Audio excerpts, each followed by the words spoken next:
नमस्कार, आपके साथ मैं हूं समीर अब्बास। रामलला के पहले दर्शन, जी हां, कल रामलला की मूर्ति का गर्भगृह में स्थापना होनी है। उससे पहले आज अयोध्या में सरयू नदी के किनारे विशेष पूजा अर्चना हो रही है और इसके बाद रामलला की मूर्ति की परिक्रमा का कार्यक्रम है। कल रामलला को गर्भगृह में स्थापित किया जाएगा, लेकिन उससे पहले आज गर्भगृह में भी पूजा अर्चना की गई है और इससे जुड़ी तस्वीरें लगातार टीवी9 भारतवर्ष आपको दिखा रहा है। ये 3 तस्वीरें आपके सामने हैं और अब से थोड़ी देर बाद रामलला की प्रतिमा को मंदिर में भ्रमण करवाया जाएगा, लेकिन उससे पहले सरयू नदी के तट पर विशेष पूजा का आयोजन किया गया। तो देखिए, आज का दिन बड़ा अहम है। सरयू नदी के तट पर किस तरह से जो यजमान हैं वो पूजा अर्चना कर रहे हैं अपनी पत्नी के साथ। मिश्रा दंपत्ति इस वक्त सरयू किनारे तमाम पूजा अर्चना पूरे विधि विधान से करता हुआ आपको नजर आ रहा है। अब से थोड़ी देर बाद रामलला की प्रतिमा को मंदिर में भ्रमण कराया जाएगा, पूरे मंदिर परिसर की परिक्रमा करवाई जाएगी और उससे पहले देखिए सरयू नदी के तट पर किस तरह से पूरे विधि विधान के साथ विशेष पूजा अर्चना की जा रही है। प्रधानमंत्री नरेंद्र मोदी ने भी आज कहा कि प्राण प्रतिष्ठा से पहले जो तमाम यम नियम होते हैं उनका वो भी पालन कर रहे हैं। 22 जनवरी को भगवान रामलला की प्राण प्रतिष्ठा के कार्यक्रम में प्रधानमंत्री नरेंद्र मोदी मौजूद होंगे और जो तमाम अनुष्ठान हैं इससे जुड़े वो शुरू हो चुके हैं। इस वक्त यजमान मिश्रा दंपत्ति तमाम पूजा अर्चना करता हुआ सरयू किनारे नजर आ रहा है और जिस वक्त सरयू नदी के किनारे विशेष पूजा हो रही थी उस वक्त हमारे संवाददाता विपिन चौबे भी वहीं पर मौजूद थे। उनकी आंखों देखी ये रिपोर्ट देखिए। भगवान रामलला के विराजमान होने में अपने नए घर में सिर्फ 5 दिनों का वक्त बाकी है और जो उसका प्रोसेस है यानी प्राण प्रतिष्ठा से पहले के जो कार्यक्रम है वो शुरू किए जा चुके हैं। इस वक्त मेरी मौजूदगी अयोध्या में राम की पैड़ी पे सरयू घाट के किनारे है और ये सरयू घाट का नजारा देखिए। और इस वक्त पंडित अनिल मिश्र जो कि रामलला के प्राण प्रतिष्ठा के राम विग्रह पूजा की यजमान बनाए गए हैं, वो अपने परिवार के साथ इस वक्त यहां पर इस घाट के किनारे मौजूद हैं। यजमान उनकी पूजा करा रहे हैं और कई सारे विप्र यहां पर लगभग आधा दर्जन विप्र ये पूजा को शुरू करा चुके हैं। आप तांबे के कलश देख सकते हैं, लगभग 1 दर्जन 11 कलश यहां पर रखे हुए हैं और फूल रखे हुए हैं, फल रखे हुए हैं। इसके अलावा जो भी पूजा में इस्तेमाल की जानी वाली चीजें होती हैं उन तमाम चीजों को ला गया पूरे विधि विधान के साथ, यानी कोई कोर कसर इस विशेष पूजा के लिए नहीं की जा रही है, कोई कोर कसर नहीं छोड़ी जा रही है। और आप समझिए कि आज सुबह भी जब यहां से सरयू के किनारे से जल भरकर जाना था तो 500 से ज्यादा महिलाएं सज धज कर पूरी तरह से तैयार होकर आई थी, जल भरकर ले गई थी। और एक बार अब हम वापस आपको तस्वीरें दिखाते हैं। भैया थोड़ा सा स्पेस दीजिएगा जरा मेरे कैमरामैन को, आगे आइए जरा सुनील और ये तस्वीरें दिखाइए कि इस वक्त पूजा शुरू हो चुकी है। पूजा कितनी महत्वपूर्ण है इसका अंदाजा लगाइए कि शासन प्रशासन की मौजूदगी में जो राम विग्रह की पूजा है, रामलला के विग्रह की प्रतिष्ठा का जो कार्यक्रम है उसके यजमान बनाए गए हैं पंडित अनिल मिश्र और अपनी पत्नी के साथ इस वक्त वो इस पूजा को करने के लिए सरयू के तट के किनारे मौजूद हैं और लगभग 6 विप्र भी उनके साथ आए हैं जो पूरे मंत्र की ध्वनि आप सुन सकते हैं इस वक्त पूरे विधि विधान के साथ इस पूजा को कर रहे हैं। और ये सीधी तस्वीरें इस वक्त सरयू के किनारे से मैं आपको दिखा रहा हूं, सीधे उस मंत्र की ध्वनि आपको सुनाता हूं जो यहां पर इस वक्त की जा रही है। और इसके साथ ही इस पूजा को आगे बढ़ाया जा रहा है क्योंकि पूरा प्रोसेस है। रामलला इतने साल बाद अपने घर में विराजमान हो रहे हैं तो उनकी मूर्ति के लाने से पहले से जो तमाम प्रोसेस होता है जिनका जिक्र वेदों पुराणों में किया गया है वो तमाम चीजें यहां पर पूरे विधि विधान के साथ किया जा रहा है।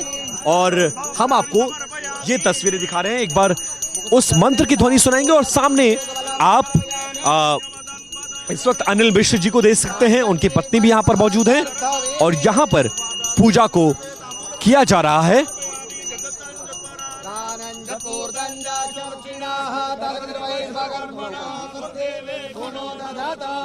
जी बिल्कुल, देखिए 5 दिनों कि पहले वो मूर्ति उस परिसर में पहुंच जाएगी और उसको लेकर भी उल्लास है। ऐसा नहीं है कि भगवान श्री राम अगर अपने घर में जा रहे हैं तो उसको लेकर उल्लास है। घर के परिसर में आने भर से उल्लास का माहौल पूरा अयोध्या राममय हो चुका है। जगह जगह गाने गाए जा रहे हैं, सोहर गाया जा रहा है, गीत गाया जा रहा है और पूजा तो की ही जा रही है। और पूजा की तस्वीरें भी इस वक्त मैं सरयू के घाट के किनारे से पंडित अनिल मिश्र और उनके परिवार के साथ जो विप्र आए हैं, कैसे विधि विधान के साथ पूजा किया जा रहा है। और जो कलश आप देख रहे हैं, ये तांबे के कलश रखे गए। सुबह लगभग 500 से ज्यादा महिलाएं हाथों में कलश लेकर, मिट्टी का कलश लेकर आई थी और सरयू के किनारे से जल भरकर ले गई हैं। और उनको इस बात की खुशी है कि वो इतिहास में दर्ज हो गई हैं। क्यों दर्ज हो गई हैं? क्योंकि उनके द्वारा लाए गए जल से भगवान के मंदिर में जो पूजा अर्चना का कार्यक्रम होगा उस प्रोसेस को पूरा किया जाएगा।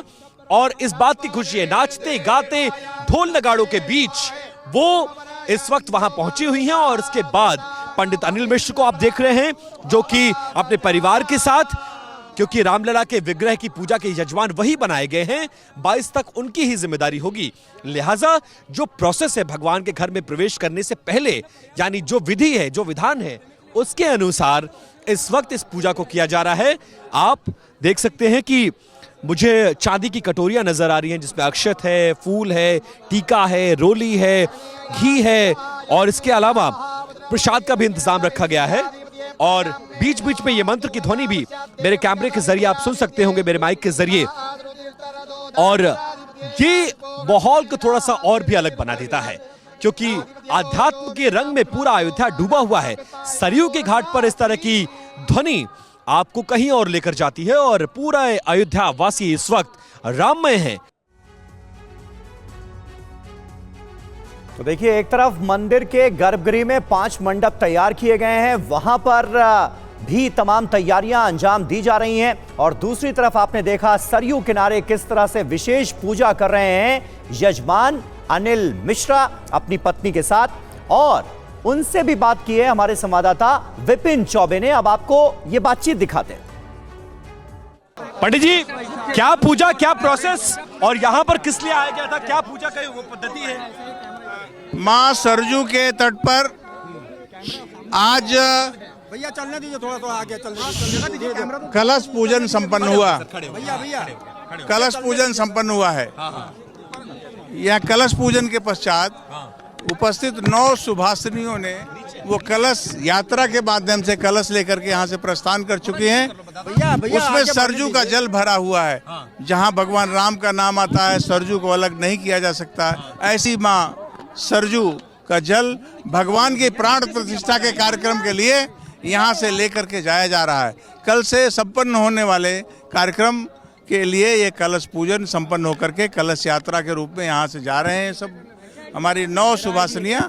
और आगे की विधि विधान हमारे जो पुरोहित हैं जो ये काम करा रहे हैं, काशी के विद्वान लोग आए हुए हैं, पधारे हुए हैं, वो संपन्न कराएंगे। बड़ी जिम्मेदारी और कितने खुश हैं आप लोग क्योंकि इस ऐतिहासिक पल के आप गवाह बन रहे हैं। प्रभु राम के छोटे से छोटा काम, बड़े से बड़ा काम करके हर कोई धन्य हो जाता है। मैं ही नहीं, पूरा देशवासी आज इस 22 तारीख को भारत के प्रधानमंत्री नरेंद्र भाई मोदी जी की उपस्थिति में संपन्न हो रहे प्राण प्रतिष्ठा कार्यक्रम और राष्ट्रीय स्वयंसेवक संघ के सरसंघचालक पूजनीय मोहन भागवत जी, उत्तर प्रदेश के माननीय मुख्यमंत्री योगी आदित्यनाथ जी और यहाँ के राज्यपाल महोदया की उपस्थिति में जो कार्यक्रम संपन्न होगा वो वास्तव में ऐतिहासिक पल है जिसकी प्रतीक्षा देश के सभी लोग। देखिए, उसका विधि विधान जो है, उसका विधि विधान हमारे जो काशी से आए हुए विद्वान हैं उसको विधान पूर्वक संपन्न करा रहे हैं। उसकी जानकारी उन्होंने आपको दिया होगा, या आगे देंगे। काशी से विद्वान आए हो करके जाएंगे बाहर वाहनों से बैठ करके। ठीक है, चलिए। तो देखिए, काशी से विद्वान आए हुए हैं, उनकी मौजूदगी में ये पूजा पाठ का कार्यक्रम है और लगातार 5 दिन ये चलता रहेगा। और इसके बाद 22 तारीख को पूरी दुनिया के सामने राम भक्तों की मौजूदगी में भगवान श्री राम अपने घर में प्रवेश करेंगे पूरी प्राण प्रतिष्ठा के कार्यक्रम के साथ। और इस मौके पर देश के प्रधानमंत्री और उत्तर प्रदेश के मुख्यमंत्री भी मौजूद रहेंगे। कैमरा पर्सन सुनील के साथ विपिन चौबे, TV9 भारतवर्ष, अयोध्या। तो देखिए, सरयू किनारे पूजा संपन्न हो चुकी है और टीवी 9 भारतवर्ष के स्टूडियो में अयोध्या के राम मंदिर का मॉडल हमने आपके लिए उतार दिया है। सरयू किनारे से लेकर राम मंदिर तक हर एक अपडेट सबसे पहले टीवी 9 भारतवर्ष आप तक सीधे अयोध्या से पहुंचा रहा है। और सरयू तट पर पूजा कराने वाले पुजारी से भी बात की हमारे संवाददाता विपिन चौबे ने। उन्होंने इस खास पूजा को लेकर क्या नई बातें बताई, सुनिए। काशी से आए विद्वानों ने रामलला के विग्रह की पूजा से पहले पंडित अनिल मिश्र के साथ सरयू के किनारे ये पूजा की है। और वो तमाम विप्रगण हमारे साथ मौजूद है जिनके हाथों में देखिए तांबे का कलश है, पेड़े रखे हुए हैं और पूरे पूजन की सामग्री जिसमें सिंदूर भी है, आपको सुपारी भी मिलेगा, घी भी मिलेगा, फल भी मिलेगा, घंटियां भी मिलेंगी। तो महाराज जी ये बताइए क्या क्या है, कैसे कैसे पूजा और इस पूजा का महत्व कितना ज्यादा है, क्यों विशेष है ये पूजा? हम लोग प्रतिष्ठा के पहले ये जल यात्रा कर रहे हैं जिस जल को लेके जाएंगे और इस प्रतिष्ठा के अंतर्गत इसी जल से पूजन के और पद्धतियां होंगी। और ये कलश यात्रा प्रतिष्ठा के पहले जल यात्रा जो है ये सबसे प्रारंभिक कार्य है और आगे के कार्य अब संपन्न होंगे यहाँ से जाने के बाद। अच्छा, मैं जो आपकी थाली में देख रहा हूँ, थोड़ा थाली नीचे करिए। पूजन की सामग्री क्या क्या है, इसमें क्या क्या इस्तेमाल किया जाता है, क्या क्या महत्व है? इसमें पूजा में उपयुक्त होने वाले षोडशोपचार के जो पूजन होते हैं उनमें सभी उपयुक्त सामग्रियां हैं जिसके द्वारा पूजाएं संपन्न होंगी। इसमें रोली है, गंध है, अक्षत है, पुष्प है, धूप है, दीप, नैवेद्य इत्यादि सभी षोडशोपचार यथालब्ध उपचार पूजन होने वाली सामग्रियां इसमें है। हाँ, इन्हीं सामग्रियों के द्वारा पूजन संपन्न होगी। अच्छा, काशी से ही आए विद्वानों के द्वारा पूजा क्यों, इसका महत्व क्या है? क्या भगवान महादेव की कृपा तो है ही, कहा जाता है कि विष्णु से हृदयम शिवः, तो शिव से हृदयम विष्णु। और देखिए, इस वक्त एक अहम खबर प्राण प्रतिष्ठा को लेकर नृपेंद्र मिश्रा का बड़ा बयान सामने आया है। उन्होंने कहा है कि पहले 50 साल में मंदिर बनते थे, 50 साल तक क्या मंदिर में पूजा नहीं होती थी? रामलला का कई नदियों के जल से स्नान होगा, ये जानकारी भी नृपेंद्र मिश्रा की तरफ से दी गई। इसका विवरण अभी तक मीडिया में, चैनल में नहीं आया है। 22 तारीख को जो तिथि और मुहूर्त है वो लगभग 12:30 बजे है।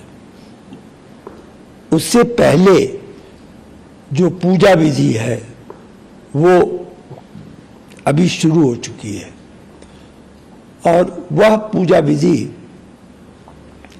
कल प्रातः संभवतः रामलला गर्भगृह में आएंगे। विभिन्न प्रकार की जो पूजाएं हैं, विभिन्न प्रकार के जो कार्यक्रम हैं, जैसे उनका विभिन्न नदियों के जल से स्नान होगा, अभिषेक जिसे कहते हैं, ये तो आजकल में होगा, ये आने वाले 2-3 दिनों में। इसी प्रकार जो एक तरीके से भगवान को देवों का दर्शन कराना है, और दर्शन का मतलब है कि वो पूरी निष्ठा के साथ, मंत्रोच्चारण के साथ उनको उनके प्रत्यक्ष रखने की बात है, तो वह कार्यक्रम भी चलेगा।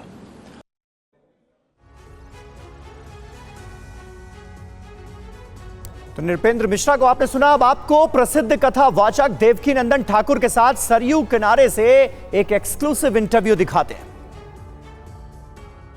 देवकी नंदन महाराज कथावाचक आज हमारे साथ हैं। ये भी देख रहा हूं कि आपके चेहरे पर भी हंसी रुक नहीं रही है। 500 सालों का जो इंतजार है वो आज खत्म हो रहा है जी। क्या भाव मन में आ रहे हैं, क्योंकि आप भी अयोध्या में हैं, हम भी अयोध्या में हैं, ये जनता भी अयोध्या में है, क्या भाव मन में आ रहे हैं? देखिए, मैं एक बात आप सभी को बता देना चाहता हूं, जिस मनुष्य के संस्कारों का दमन हो जाता है ना, वो जिंदा नहीं रहता, वो मृत के समान है। आज भगवान श्री राम, इस भारत में हमें इस बात पे लड़ना पड़ा कि अयोध्या में राम आए थे कि नहीं। सनातनियों को इस बात का प्रमाण देना पड़ा कि यहाँ राम आए थे। ये सनातनी संस्कार, मुझे कई बार लगता है कि हमारे यहाँ कुछ ज़्यादा ही हम लोग विनम्र हो जाते हैं। सनातन धर्म होता ही सहिष्णु है, सहिष्णुता ही सिखाता है सनातन धर्म, तो इसमें गलत क्या है?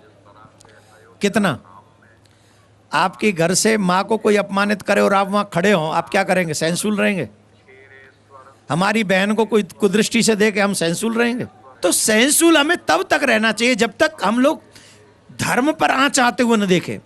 राम देने में भरोसा रखते हैं, तो राम किसी का बिगाड़ने में भरोसा कब से रखने लग गए? नहीं, बिगाड़ कहाँ रहे राम जी? राम जी नहीं बिगाड़ रहे हैं, राम जी थोड़ी बिगाड़ आप रहे हैं। अंधेरा कर रहे हैं लोगों क्या? को। आप राम भक्त जो हैं, आप उनको कह रहे हैं कि इतना प्रकाश करो कि दूसरों के विधर्मियों के घर में अंधेरा हो जाए। हाँ, उन रावण के घर में अंधेरा होना चाहिए। रावण के घर में प्रकाश हो गया तो भक्तों का प्रकाश धीला पड़ जाएगा। मैं आज भी कह रहा हूं, हमारे यहाँ कहते हैं धर्म की जय हो। तो आप किस अधर्म का, जो अधर्म पथ पर चलता हो वही अधर्मी है। नहीं तो देवकी नंदन महाराज, कौन है वो विधर्मी, कौन है वो रावण जिसकी तरफ आप इशारा कर रहे हैं? जिसका आचरण गलत है, नाम लीजिए। जो राम को राम नहीं मानते, जो राम को काल्पनिक कह देते हैं, जो राम को मांसाहारी कह देते हैं, जो राम को उनके प्राकट्य महोत्सव में जाने के लिए कहते हैं राम आए ही नहीं थे, हम क्या करें, ड्रामा है, नाटक है, वो सब अधर्मी है। कांग्रेस पार्टी के नेता कह रहे हैं कि 22 तारीख के प्राण प्रतिष्ठा समारोह में हम नहीं आएंगे, हम बाद में चले जाएंगे। अखिलेश यादव ने भी कहा हम सब परिवार बाद में चले जाएंगे। तो उनको सनातन विरोधी और राम विरोधी क्यों ठहराया जा रहा है? मैंने तो नहीं ठहराया। नहीं, मैं आपसे पूछ रहा हूं। नहीं, मैं तो नहीं ठहरा रहा। अगर वो कभी भी आ रहे हैं, वो उनकी मर्जी, वो आए, राम को माने और उन लोगों को भी समझाएं जो कहते हैं रामायण को हम नहीं मानते, रामायण को जला देंगे, उन लोगों को भी समझाएं जो कहते हैं कि राम मांसाहारी हैं। नहीं तो क्या राम को मानने के लिए मंदिर आना जरूरी है? नहीं, मत आइए, लेकिन रामायण जलाना जरूरी है, मांसाहारी कहना जरूरी है, सनातन HIV है ये कहना जरूरी है, कोरोना है ये कहना जरूरी है। इसी से आप सच्चे सनातनी हो गए।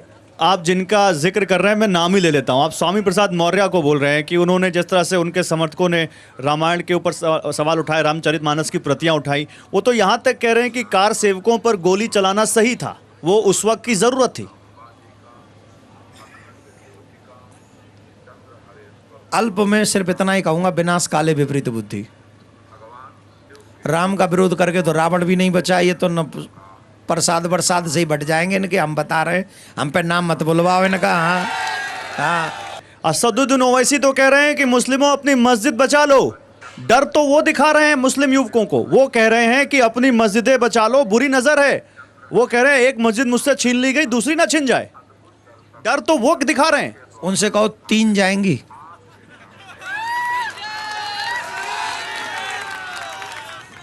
एक नहीं, 3 तो कंफर्म है। 3 कौन? 3 कंफर्म है। कौन सी? पता है आपको भी। इस व्यक्ति को रोको। मैं तो कहता हूं चुनाव आयोग से, जो व्यक्ति हिंदू मुस्लिम करने में बहुत आगे रहता हो, ऐसे लोगों को आजीवन प्रतिबंध लगा देना चाहिए। नहीं, लेकिन ये 3 जो मस्जिदें आप कह रहे हैं, ये सड़क पे तय होगा, अदालत में तय होगा? क्योंकि राम मंदिर अदालत से तय हुआ है। वो दोनों भी वहीं से तय होंगे, हम वो नहीं है, वहीं से तय होंगे और होंगे। नहीं तो अदालत का फैसला तो अदालत पर डिपेंड करता है। आप अभी से इतने कॉन्फिडेंट हैं कि आपके पक्ष में ही फैसला आ जाएगा। मान लीजिए नहीं आया, तब क्या करेंगे आप? मैं आपसे पूछता हूं, अदालत जो निर्णय देती है वो किस पे देती है? सत्य पे क्या सत्य पे? बताओ। जो निर्णय देगी अदालत, नहीं, अदालत का जो निर्णय होगा वो सत्य पे ही होगा ना। सभी तो अदालत में अपने आप को सत्य ही कहते हैं। अरे महा झूठा आदमी जाते हो ना, सबूत भी तो देने पड़ेंगे अदालत में। हम पैसे ले लो, अभी दे दे। हम तो उनसे आपके चैनल के माध्यम से एक बात कहते हैं, कोर्ट में हारने से बढ़िया हमसे जो कोर्ट में मांगो ना प्रमाण, वो हमसे अब ले लो, तो नाक कटवाने से बच जाओगे।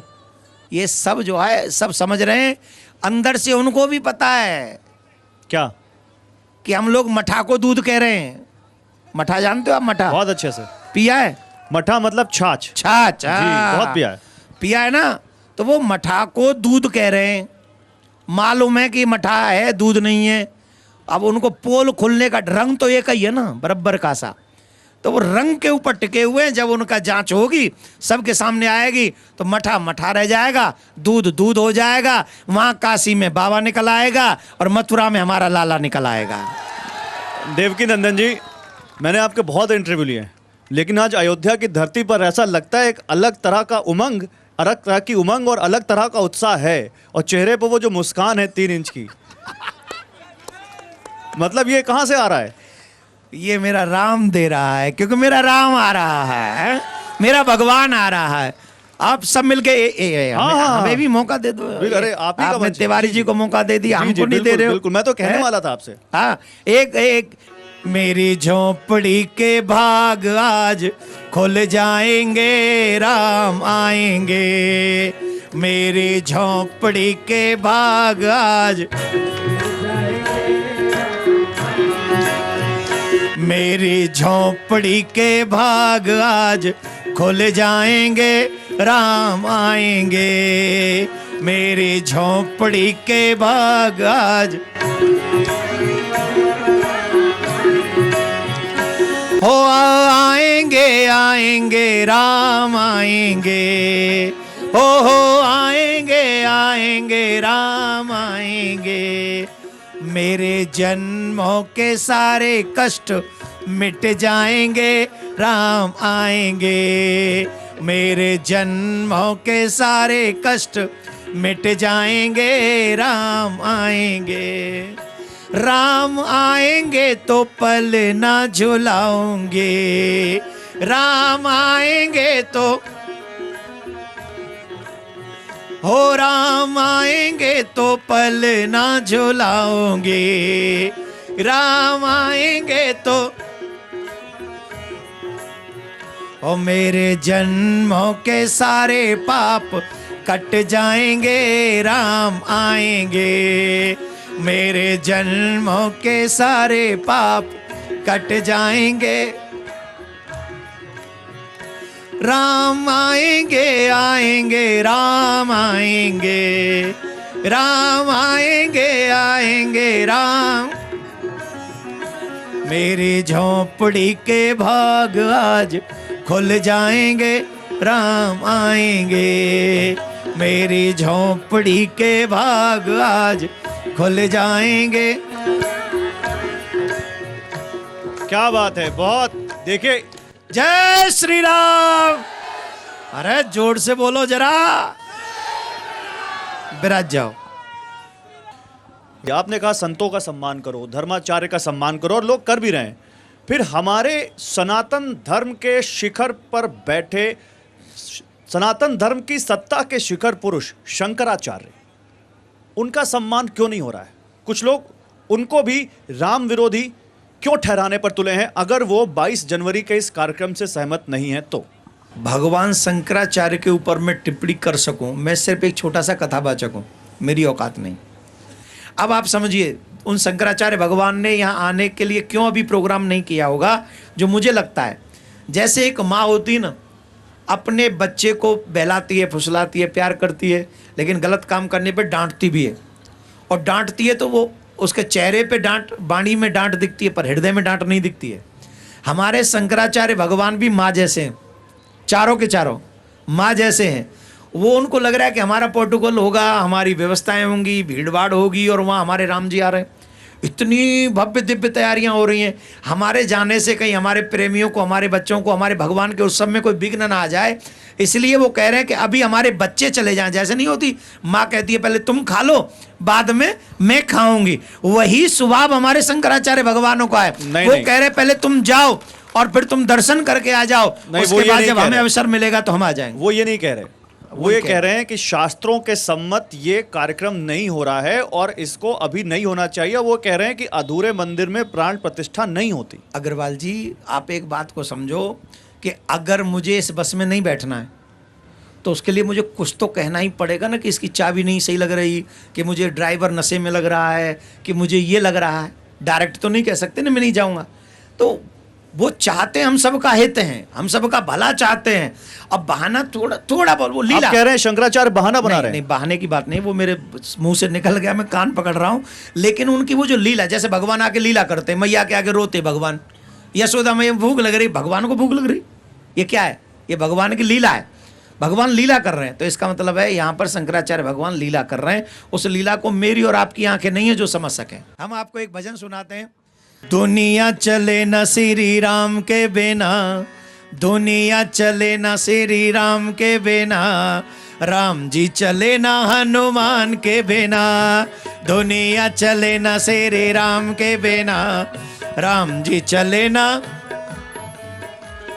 जब से रामायण पढ़ ली है, एक बात तो मैंने समझ ली है। जब से रामायण, एक बात तो मैंने, वो बात क्या समझी? रावण मरे न मरे न मरे न, रावण मरे न श्री राम के बिना, रावण मरे न श्री राम के बिना। लंका जले ना हनुमान के बिना, रावण मरे न श्री राम के बिना। लंका जले ना हनु, हाँ दुनिया चले ना श्री राम के बिना। राम जी चले ना हनुमान के बिना, दुनिया चले ना।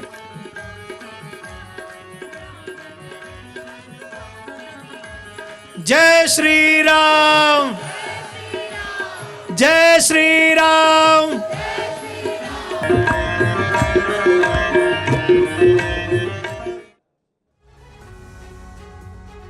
तो रामनगरी अयोध्या पूरी तरह से राममय हो चुकी है। वहीं रामलला की मूर्ति की स्थापना से पहले मंदिर के गर्भगृह में पूजा अर्चना की गई है। उसकी भी तस्वीरें टीवी 9 भारतवर्ष अब आपको दिखाने जा रहा है। ये देखिए, गर्भगृह के अंदर की तस्वीरें आपके सामने हैं। मूर्ति की स्थापना से पहले पूरे विधि विधान से मंदिर के गर्भगृह में पूजा अर्चना की गई है। यहीं पर इसी गर्भगृह में रामलला की मूर्ति को स्थापित किया जाएगा और उससे पहले गर्भगृह की पूजा अर्चना की गई। श्री रामचंद्र जय रामचंद्र, श्री रामचंद्र जय रामचंद्र। रघुवीर रणधीर रघुकुल रामा, रघुवीर रणधीर रघुकुल रामा। श्री रामचंद्र जय रामचंद्र।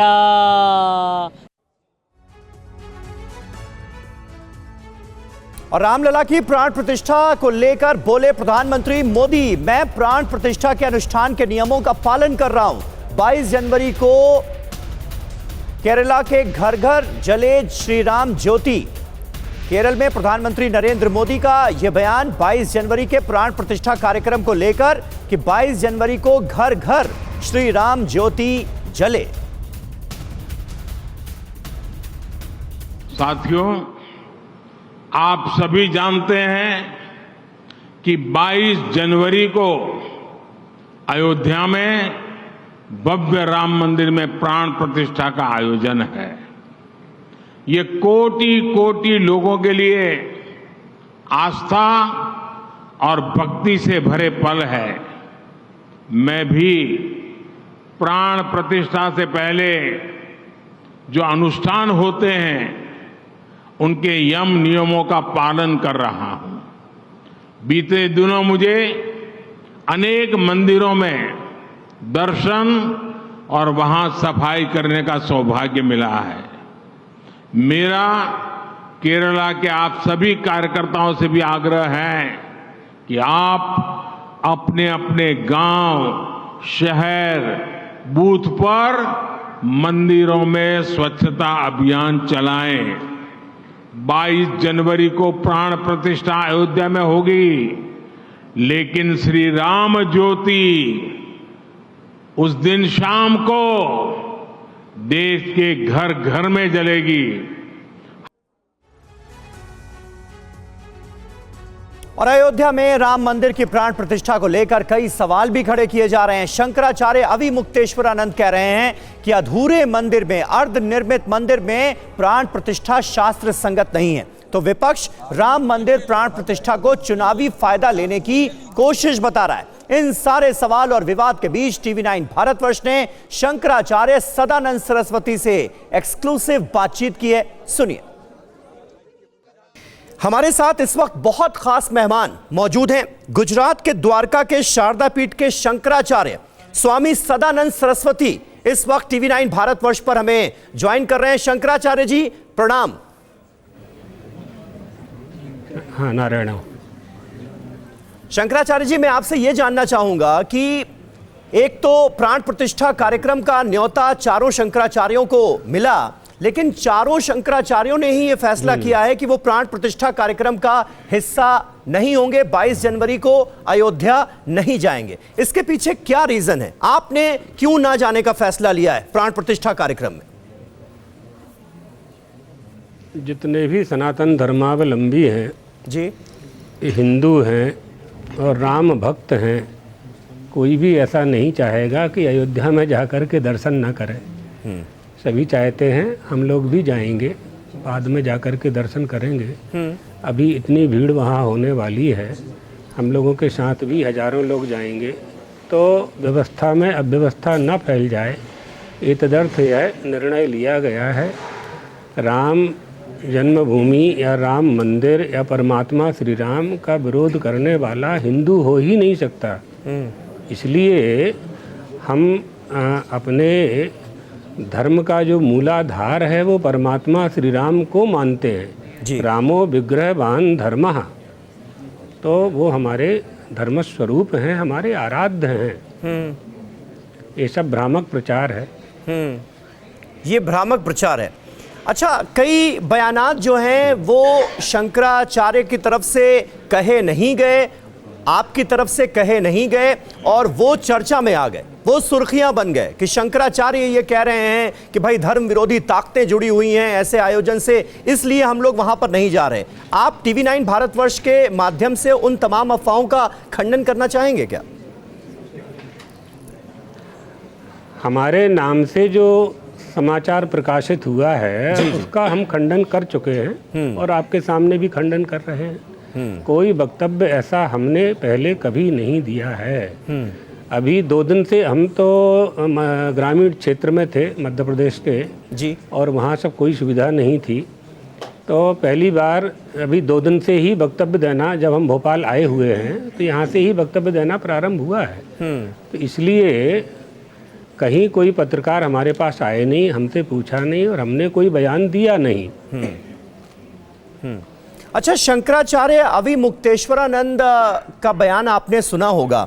उन्होंने साफ तौर पर एक अहम बात यह कही है कि जो अनुष्ठान हो रहे हैं, प्राण प्रतिष्ठा का कार्यक्रम जो हो रहा है, वो धर्म शास्त्रों के मुताबिक नहीं हो रहा है। ये बड़ी बात उन्होंने कही है और इसकी वजह बताई है कि मंदिर अभी चूंकि अर्धनिर्मित है, इसकी वजह से प्राण प्रतिष्ठा कार्यक्रम अभी किया ही नहीं जाना चाहिए। पहले मंदिर का काम पूर्ण हो जाए, उसके बाद ही प्राण प्रतिष्ठा होनी चाहिए। यह धर्मशास्त्रों के मुताबिक नहीं है।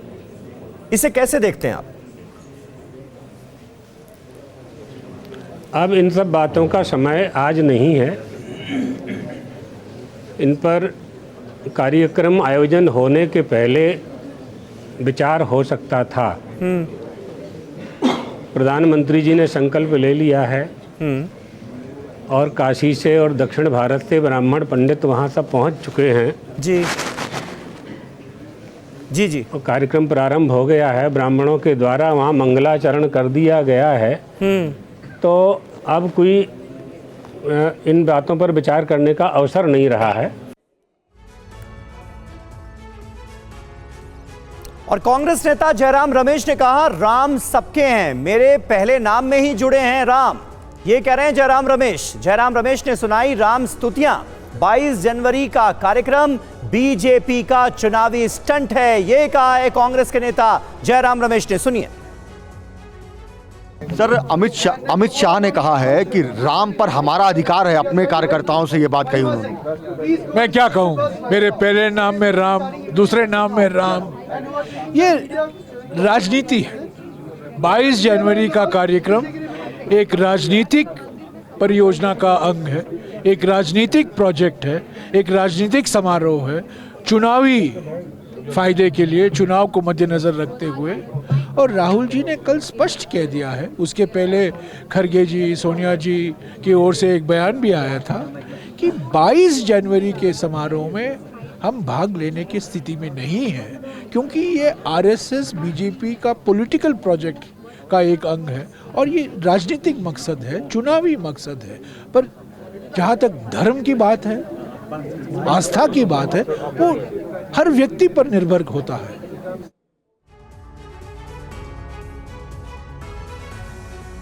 तो जयराम रमेश ये कह रहे हैं कि बीजेपी और आरएसएस के पॉलिटिकल प्रोजेक्ट का एक अंग है 22 जनवरी का प्राण प्रतिष्ठा कार्यक्रम।